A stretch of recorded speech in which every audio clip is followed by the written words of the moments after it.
മറ്റേത് ഇതിൻ്റെ ഒരു മൂലക്കെ തന്നെ ഞങ്ങൾ കിടക്കുകയായിരുന്നു. ഈ ഷെഡിൻ്റെ ഒരു മൂലക്കെ തന്നെ കിടക്കുകയായിരുന്നു. കാരണം വാടക വീട് ഇപ്പോൾ ഇവിടെ അടുത്ത് കിട്ടിയതുകൊണ്ട് അങ്ങോട്ട് മാറിയിരിക്കുകയാണ്. അതൊരു മാസമായിട്ടുള്ളൂ. മുണ്ടക്കൈ ചൂരൽമല ദുരന്തബാധിതർക്കുള്ള പുനരധിവാസ പദ്ധതികൾ പുരോഗമിക്കുകയാണ്. ആദ്യഘട്ടത്തിൽ 178 പേർക്കാണ് ടൗൺഷിപ്പിൽ വീട് നൽകിയത്. മറ്റുള്ളവരൊക്കെ ഇപ്പോഴും വാടക വീടുകളിലാണ് കഴിയുന്നത്.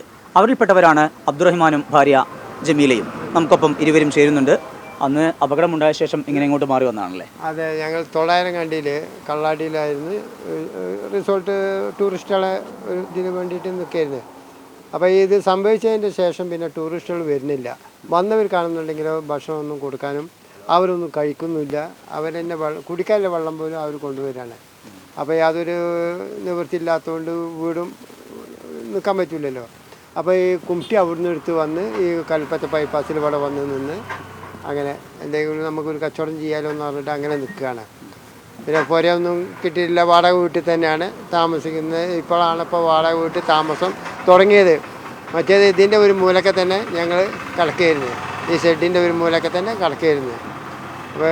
കാരണം വാടക വീട് ഇപ്പോൾ ഇവിടെ അടുത്ത് കിട്ടിയതുകൊണ്ട് അങ്ങോട്ട് മാറിയിരിക്കുകയാണ്.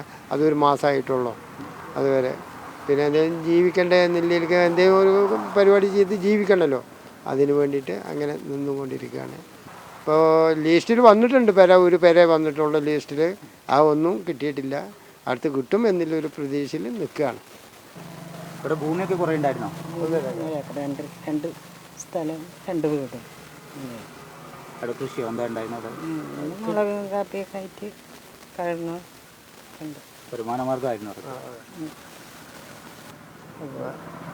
ഒരു വരുമാനമായി നമ്മൾ പിന്നെ ഈ കുക്കിൻ്റെ ഒരു ആവശ്യത്തിന് പോയിക്കൊണ്ടേ ഒക്കെ ഇരുന്ന് അങ്ങനെ ജീവിച്ചു പോകുമായിരുന്നു. കുട്ടികളെ കല്യാണമൊക്കെ കഴിഞ്ഞിട്ട് പിന്നെ അപ്പോഴാണ് ഇപ്പോൾ ഇതൊക്കെ സംഭവിച്ച് ഇപ്പോൾ റോട്ടിൽ വന്ന് കടന്നുകൊണ്ടിരിക്കുകയാണ്. എന്നാലും ഒരു വാടക വീട് കിട്ടിയതുകൊണ്ട് ഒരു വലിയ ബുദ്ധിമുട്ട്. പിന്നെ ഇതൊക്കെ ഒന്ന് തടിയും കിട്ടി. ബാക്കിയിലൊക്കെ ടൗൺഷിപ്പിൽ വീട് കിട്ടിയതിൻ്റെ ശേഷം ഉഷാറാവും എന്ന് ഒക്കെ ഒരു കണക്കൂട്ടലാണ് ഇരിക്കുന്നത്. വലിയ പ്രതിസന്ധിയാണ് ഈ ദമ്പതികൾ അനുഭവിക്കുന്നത്. ഇതുപോലെ നിരവധി കുടുംബങ്ങൾ പല ഇടങ്ങളിൽ വാടകയ്ക്ക് കഴിയുന്നുണ്ട്. എന്തായാലും ടൗൺഷിപ്പിലെ പുനരധിവാസ പദ്ധതികൾ വളരെ വേഗത്തിൽ പൂർത്തിയാക്കണം, തങ്ങൾക്കൊക്കെ വീട് വേഗത്തിൽ ലഭ്യമാക്കണം എന്ന ആവശ്യമാണ് ഇവരൊക്കെ മുന്നോട്ട് വയ്ക്കുന്നത്. വയനാട്ടിൽ നിന്ന് KC ജിജീഷിനൊപ്പം സമീർ സി മുഹമ്മദ്, മീഡിയ 1.